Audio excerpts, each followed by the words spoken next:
বর্তমান সরকার যদি আমাদের দাবিকে পূরণ না করে, তাহলে সিলেট ইউনাইটেড এবং আমার ব্যক্তিগত যত সময় আমার নিঃশ্বাস আছে ততক্ষণ পর্যন্ত এই আন্দোলন চালিয়ে যাব। বিশেষ করে বিমানের টিকেটের দাম কমানি, সিলেট বিমানবন্দরে আন্তর্জাতিক বিমানবন্দর রূপে স্থানান্তরিত করা, নামে মাত্র আন্তর্জাতিক বিমানবন্দর কিন্তু কাজে নাই। আর একটা দাবি হইল গিয়া বিভিন্ন এয়ারলাইন্স, নতুন অনেক এয়ারলাইন্স আইছে এবং বিভিন্ন এয়ারলাইন্সরে সিলেট বিমানবন্দরও নামার সুযোগ করিয়া দেওয়া। এবং আরও কিছু দাবি আছিল, যেমন দক্ষিণ সুরমায় একটা সরকারি হাসপাতালের খুবই জরুরি একটা হাসপাতাল স্থাপনের দাবি আছিল। তারপরে আমরা সুরমা নদী, কুশিয়ারা নদী, মনু নদী এগুলো খনন করা খুবই জরুরি। এগুলো খনন করার অভাবে সিলেট বন্যা কবলিত ওর বারবার বিশেষজ্ঞ হলর মতামত।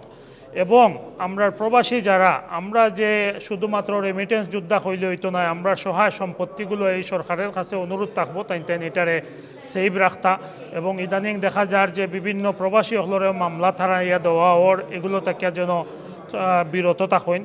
আরও যে যুক্তি দাবি দেওয়া আছে, এই দাবি দেওয়ার জন্য আজকে যে এই প্ল্যাটফর্মে আমাদের ভাইরা শহরের বিভিন্ন শহর থেকে এসেছেন, আমি তাদেরকে ধন্যবাদ জানাই এবং যারা আয়োজন করেছেন তাদেরকে মোবারকবাদ জানাচ্ছি। এবং আমি মনে করি আমাদের যে এই সিলেটে যে বন্যা হয় এটা কিন্তু আসলে প্রাকৃতিক বন্যা নয়, এটা একটু আর্টিফিশিয়াল বন্যা। এবং সিলেটের বিমানবন্দর থেকে শুরু করে আমরা প্রবাসীদের প্রতি যে অবহেলা করা হয়, এটার জন্য কোনোভাবেই না করা হয়, এটা আমি আমার পক্ষ থেকে দাবি জানাচ্ছি।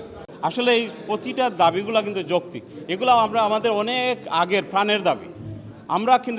আমরা এই বিদেশে থাকি, আমরা প্রবাসে, কিন্তু আমাদের মন, আমাদের প্রাণ, আমাদের সব কিছু কিন্তু বাংলাদেশে, সিলেটে।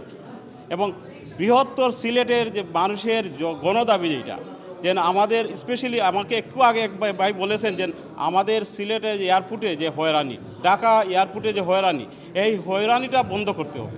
এই নির্বাচিত একটা গণতান্ত্রিক সরকার আসবে, নির্বাচিত হয়ে, তখন এটা আবার শুরু হয়ে যেতে পারে।